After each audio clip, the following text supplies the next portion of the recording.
Hey guys, Mike here. So I didn't even expect to do a video today. I was gonna take the day off, spend it with my son before he goes back to school tomorrow, and we were having a good time. Then at 1:30, my phone starts blowing up, and boy, the Fed minutes came out, and you can tell the market was pretty much shocked at what they announced because we knew they were supposedly gonna be raising interest rates.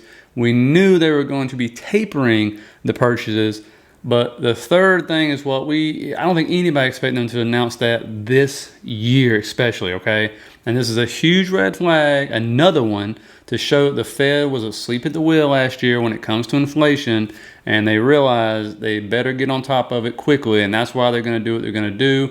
And so I'm gonna take you through exactly why you see this happening in the market, what can be expected, and we're gonna go through the charts, everything we're talking about. And this is kind of what a lot of people were warning about in a way, and now it's starting to come true. So, just buckle up. I'll take you through everything. And so if you're getting out of it, hit the like, subscribe button for me, guys, and let's get right into this. Yeah, I have some headlines here, Kelly, just wading through the very complicated minutes. And what we're seeing here is they did have a long discussion. They had a staff presentation about reducing the balance sheet. Many agreed it was appropriate to initiate balance sheet runoff at some point after the first rate hike, but not necessarily saying when. They did discuss balance sheet reduction for reducing accommodation.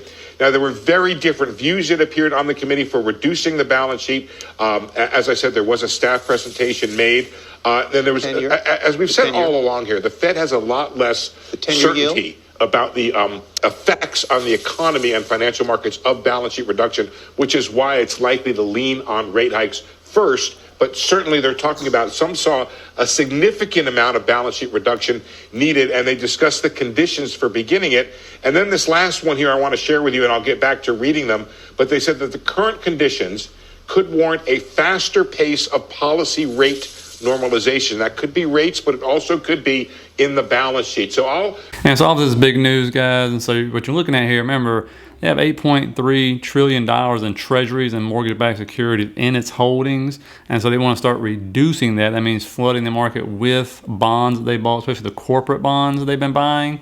At the same time, people are expecting the first interest rate to come in March, while the minutes also indicated that once the process begins, the appropriate pace of balance sheet runoff would likely be faster than it was during the previous normalization episode in October 2017.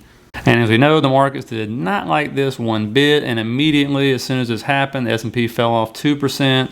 The QQQ is already selling off, as you can see. And if you look right here, guys, since January 4th, the last 2 days, the NASDAQ is already at 4.45% down. That is halfway to an official correction, which is 10%. And you can see what happened at the same time around 1:30.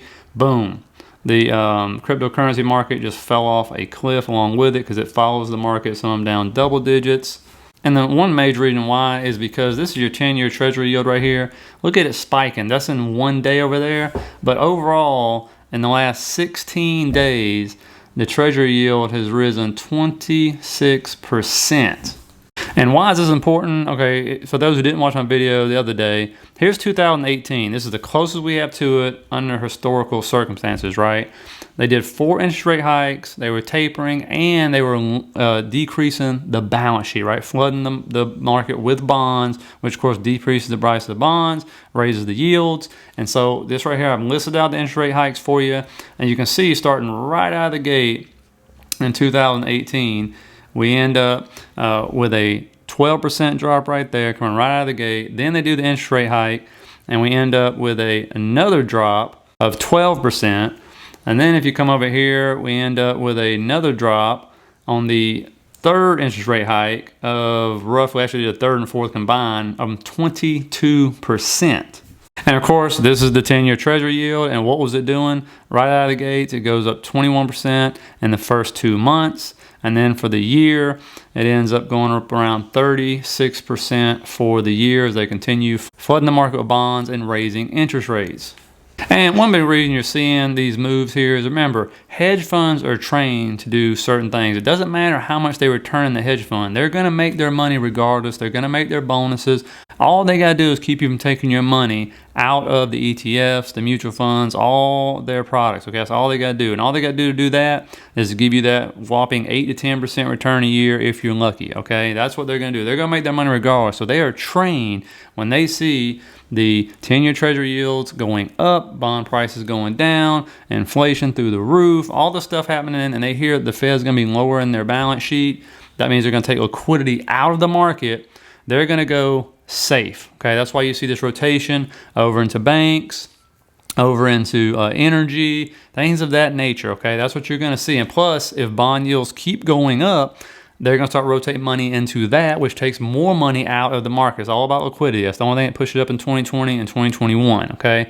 And the other thing that makes this even worse, if you look at where the ratios are right now, the value question, look at this right here. Largest U.S. stocks, almost expensive as during the dot-com bubble. And this is the median PE ratio of the top 10 members of the S&P, and we know who the FANG are. That's the big ones. Their PE ratios are through the roof right now, and they carry over half of the NASDAQ for sure, and I think it's like 25% of the S&P is what they're weighted to. So, if you look at this right here, you look to the right, look to the left of the dot-com bubble, or almost close to that, okay? And so and then look down at the financial crisis, 08, 09. Look where we were down there, way down there. And you remember how bad that one was, all right?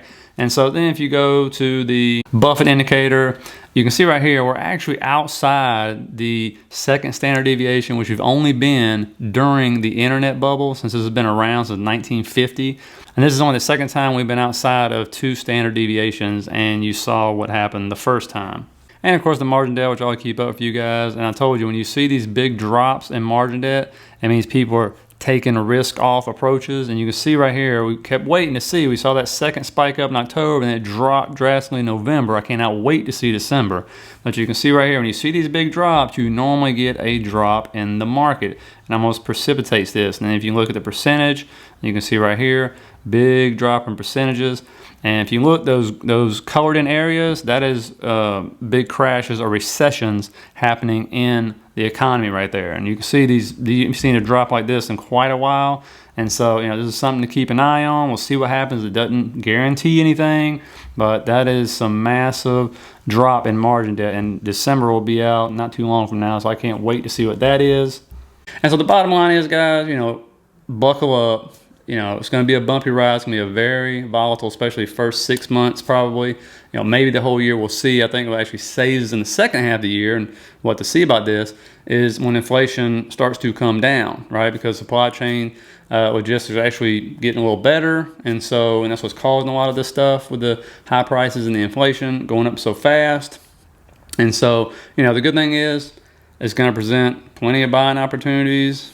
Keep your cash on the sideline. Again, not financial advice, but it's going to present a lot of opportunities for you if you're a swing trader, day trader. Those guys tend to love volatility, and so they're probably gonna make a boatload this year. And if you're a long-term investor and that's all you do, just buckle up and see what happens. As I showed you in 2018, the market actually ended lower than it started. We'll see if we can just get maybe some 10% corrections and not that massive one. Hopefully we can avoid that. But you're gonna have your green days. And plenty of red days, and so we'll just get ready and see what happens next. Okay, guys? So I'll see you tomorrow. Have a good night. Don't forget to hit that like, subscribe button for me, guys. I really appreciate it, and have a good one.